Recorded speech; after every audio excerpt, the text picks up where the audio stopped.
Yes, Freakazoids and the Elysian Band right here on Power Breakfast. We continue with our news review. You'll get to enjoy more music from the group Freakazoids and the Elysian Band as we continue the show. Remember, later on, Cheche, Julius Oma Juan, Director KICD, will be on Cheche discussing the proposed syllabus.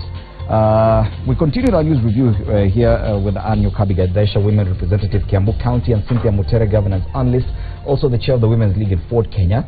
We now want to take a look at this fight, or rather newly discovered vigor in the fight against drug trade here in Kenya. Let's start off with what the governor from Mombasa said yesterday. This is from politics. You heard what William Ruto said.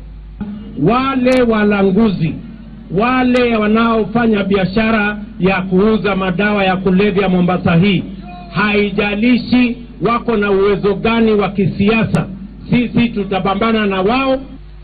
In 2013 election, mazungumzo yalikuwa juu ya mihadarati, and I find it very, very unfortunate that wanaweza kutumia hii kutafutia kura. Hawatoboi, my friend. Na huku unakuja unasema I'm giving you guys a notice, whoever. How do you give a criminal a notice? Na wewe ni serikali, na wewe ni polisi. We're not in Nollywood here. Kama tunafanya sinema. Ati we know who you are. If you know who we are, why aren't you taking action? Yes, that's the Mombasa Governor Ali Hassan Joho responding to claims that he might be involved in the narcotics trade. Yes, now this debate, it's a very noble cause to fight the drug trade all over the world, in South America, in America, everywhere, including Africa. But the issue in Kenya is that it's turning out to be very political. It has very first turned into a Jubilee versus NASA debate. Now it's specifically a Joho versus Ruto fight. And have we already lost it? Do we still expect to fight the war against drugs when it's turned political like this already? Jubilee has 6 months to the election.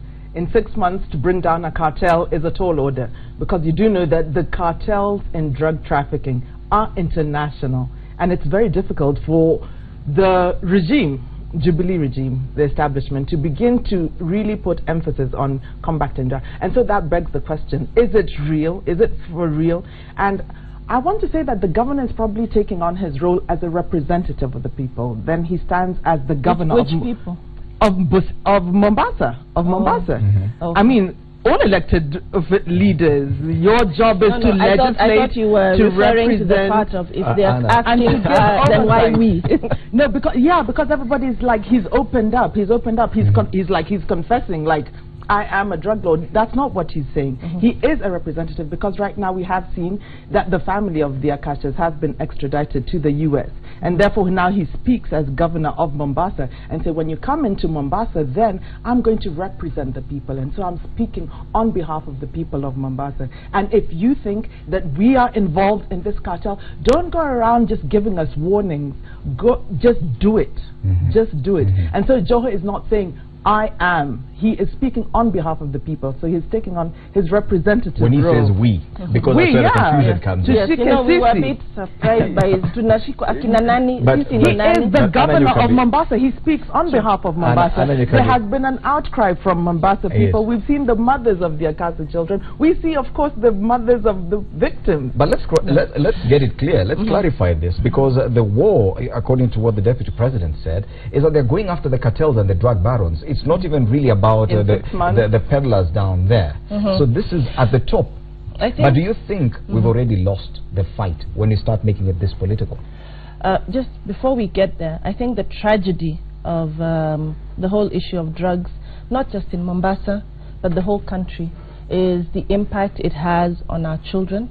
We, as the mothers of this nation, have a great stake in this fight against corruption and the cartels, simply because the impact on our families, when you take a look at the children who have been affected, they have become zombies, productive young men and women. You know, we just listened to this beautiful band of young people just singing, expressing themselves, their talent, people who would be our superstars. And we take a look at those of our youth that have been impacted by these drugs and their inability to function within society. That is a tragedy to the family, to the nation, because these young people would have been involved in some gainful engagement, whether it's employment or doing talent development somewhere else where they would be creating revenue and would be a tax base for this country. So their destruction is a national crime. It is an issue that is very serious in terms of its impact on our society, because even our families are seriously affected by this. So because of that great impact, we don't even need to be having a discussion like this. The law needs to be followed. Do you think it's genuine? Do you think this renewed vigor? I don't even really need to come out and really tell us if Jubilee government is really serious about fighting the drug menace. In 6 months, I think this entire fight against drug is a fraud. We do see that it was the FBI that actually came in and was working with the Kenyan agencies. Of course, there is political will. We'll give the president that, that he allowed the agencies to work with the international agencies to extradite the people. But did we need the international forces to at least like whip us to take some action? 6 months to a general election, you think you're going to bring down an entire cartel? And so when you come into the coast region, you are issuing certificates which the Land Commission revokes after a while, but then you seem to be showing that you're dealing with the biggest question has been land and the drug menace. So now when you're issuing titles, you seem to be telling the coast people, I've taken care of this issue, now I'm taking care of the drugs. In 6 months, it is totally ingenuine. First of all, Jubilee government is not serious about fighting drugs. This is a political. That's what I want you to respond to now. Let me tell you that the Jubilee government is seriously committed to the war on drugs. It didn't start now. It has been going on for a number of years. When you take a look at what has happened with regards to importation of drugs within this country and trying to make it a transshipment area, the government has gone in and ensured that that has stopped. Ensured that it destroyed evidence of a case that was in the high courts in Mombasa, making sure that there is no evidence to implicate anybody within the establishment. You can say that, but once you destroy that, that shipment was destroyed, that created a significant debt, because whoever was involved or whoever owned that ship, it sent out clear message throughout the world. Kenya, it will no longer be a transshipment place. They decided to come in and do it through UN vehicles, through the tires and importation of all vehicles that were coming in. They started putting drugs within the vehicles. That was stopped when that was realized, and the staff at the Kenya Ports Authority, those who were involved, that whole cartel ring was broken down and they were all fired. They have cases in court currently. So the fight has been there and it has been consistent.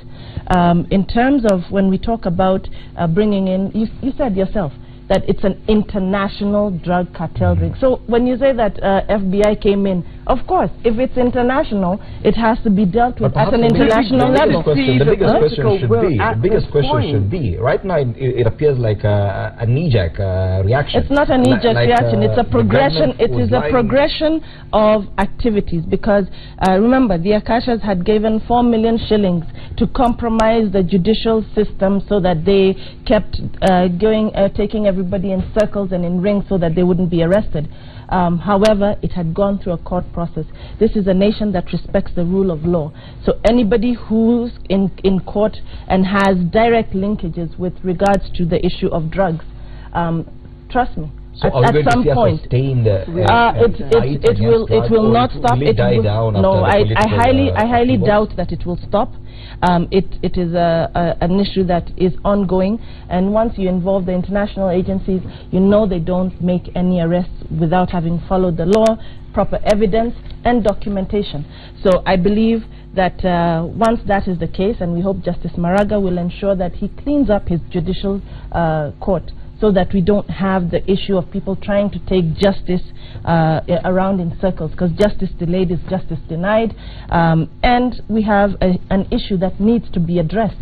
And our nation, our children in this country need to be saved. And those who have been implicated in this whole issue, let the judicial system take its process, let the law enforcement agencies and those who have been corrupted within the law enforcement regime deal with them. And therefore the governor said, don't just talk about it, let's see some action, just do it. Don't just say, it sounds like posturing and chest thumping. It really is. That is unfortunate when it's the lives of our children that are at stake. And I guess the public expects to see action, just like Governor Joho says. If you know who you're going after, do it. Just do it. Yeah. And this story, for some reason, it makes headlines across all newspapers today. It's on the front page of the Daily Nation, the front page of the Standard, and also the front page of Taifa Leo as well. And this is happening when we have a doctor strike, drought, and voter registration all in one. But you're talking about the fight against drug cartels, and probably we need action, real action, and not just headlines. Let's now move on to what is happening. But we hear that doctor strike will be over today or tomorrow.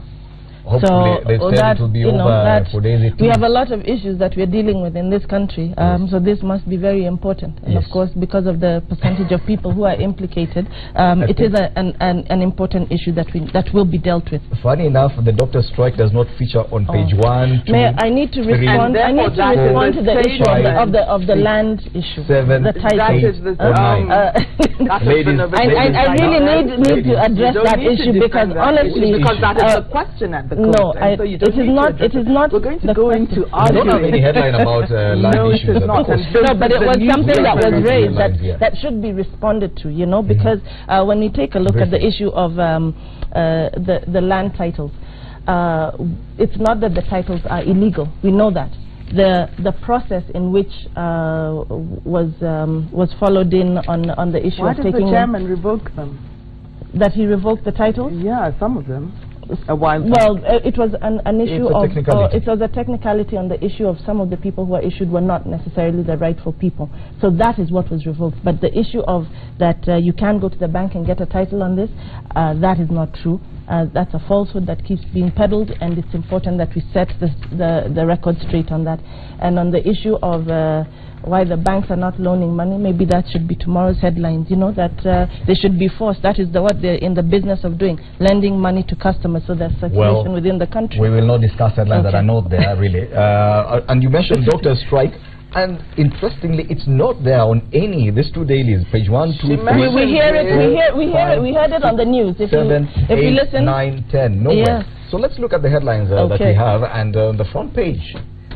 I know we might delay this discussion however long we want, but we still get to talk about it. And it's a demand by members of parliament. They want 3 billion shillings for no work done. The story is on page 7 of the Daily Nation, of the Standard rather. Listen to this. MPs are mounting pressure on Treasury to pay them 3.3 billion shillings for 8 months after the August 8th election. The pay being claimed is for the period between August 8th, when the general election will be held, and March 2018, that's March next year, when the MPs claim their 5-year term ought to end, arguing that they were sworn in March of 2013. That means they want to be paid for the months that they will have left Parliament between August 8th and March next year. Total 3.3 billion shillings. That includes a gratuity, which amounts to about 6 million shillings for every member of Parliament. If you combine, each member of parliament will go home with at least 12.7, almost 13 million shillings for every member of parliament, simply for being there and being called Mheshimiwa at some point. You included. Absolutely. I am an elected member of parliament, and I want to go back to page 7, what you have raised. You know, it's all well and good to bash members of parliament. They're easy target, and of course, given that everybody in Kenya wants to join that particular field because they think it is an area with extreme largesse. But it is. it appears so, but you know, by the time I leave here, the number of funerals, etc. But that's not the point. The key thing here is, and let's look at the facts. What is being argued here? Contractual agreements. When it comes to the law and labor laws within the country, we expect employers to do what? To honor the particular contractual agreements that we've gotten into. The last election was a tricky one because with the new constitution, it came into a point where the term was not going to be the full 5-year term. The terms for members of parliament, even within the county assembly, is 5 years. So we have an election that is taking us into 4 years, 4 months, not a full 5-year period. So it now becomes the issue of, you take this to court, any court is, whether they like it or not, they'll say, okay, that, yes, you have an agreement, the term is 5 years. But surely, you know, we have right a whole now, chapter what in we our need constitution on integrity of leadership.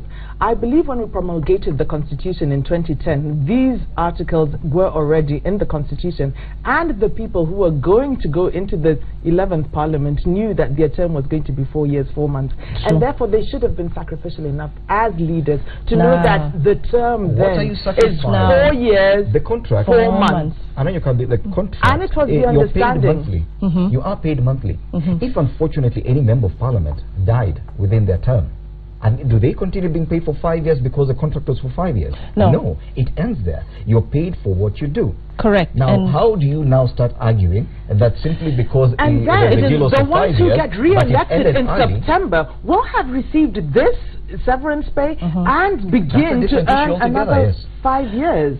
Really, what are you doing for Kenyans? No, when you talk about a moral issue, that is one thing in terms of you know, that then what should be the decision that members of parliament should take. There's the moral issue, and then there's the legal issue, because you take this to court, it won't pass. It will definitely go through, simply because we have labor laws within this country.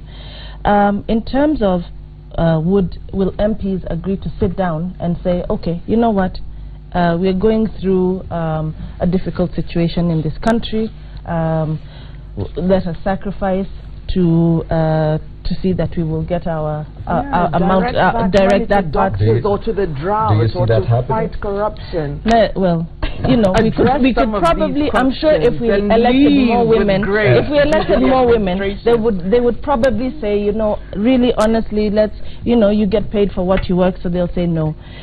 Do I see this passing in Parliament? Of course it will pass. Of course it will pass. This, in terms of, yes, it will. Simply because we have, it's a legal issue. No, you know? This is one of the things that clearly MPs across board will agree on, because it touches on each one of them, and it touches across MPs across the both political divide. Across the political divide, they'll agree on this, because each one of them will get to go home with 12.7 million shillings. It's not just about Jubilee MPs or CORD MPs. This one they will definitely agree on. Whether it's morally right or wrong, that is a debate for another day. True. Yes. But in terms of when we take a look at it, what does the law say? If our your employee and takes you to court, and we signed a contract, and I was supposed to work here for how long? Well, what do you do? As it is, Kenyan taxpayers will have to pay the MPs 3.3 billion shillings between between August this year and March next year, whether or not they will actually they will not have to work for that money, because even if you get re-elected, you will still be paid this extra, but still earn a new salary. Yeah, that is the moral dilemma of this whole issue. But we know Parliament, 70% do not come back. So 30% of parliamentarians could be earning two salaries between August and March next year. It will be a severance pay for the previous. No wonder everyone wants to become an MP. But anyway, we now need to wrap up our news review this morning, but we cannot do that without mentioning what is happening in NASA. And Kalonzo Musyoka, the Wiper leader, came out yesterday to defend himself. The headline yesterday was about Kalonzo and the possibility that he could be the weakest link within the NASA formation, and he looks most likely to bolt out. And with his leaving, that everything crumbles. Working in a coalition, you need to understand that your strategic partners are also your strategic competitors. So ever since the launch of NASA, then the 4 principals who have come out, or 5 or 6 or however many, will eventually be there, need to be competing to be the flag bearer for NASA. And I don't think that Kalonzo Musyoka is in any way trying to bolt out of NASA by being competitive about being the flag bearer for NASA.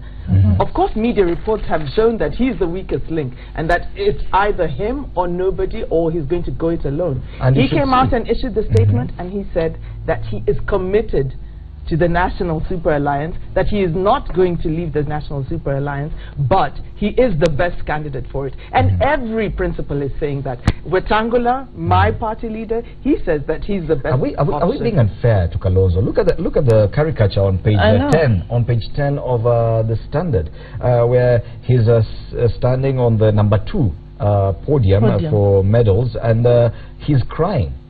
I know. I really think. Of the Standard. Yesterday, the headline on the Daily Nation was about Kalonzo and he planning to quit NASA. Are we being unfair on this one particular leader? Why are we not talking about Mudavadi or Wetangula? In that, when we take a look at this whole issue of NASA or NASWA, not sure. It is the National Super Alliance. It is NASA. Okay. Now, when we take a look at NASWA, we find that Kalonzo, former vice president,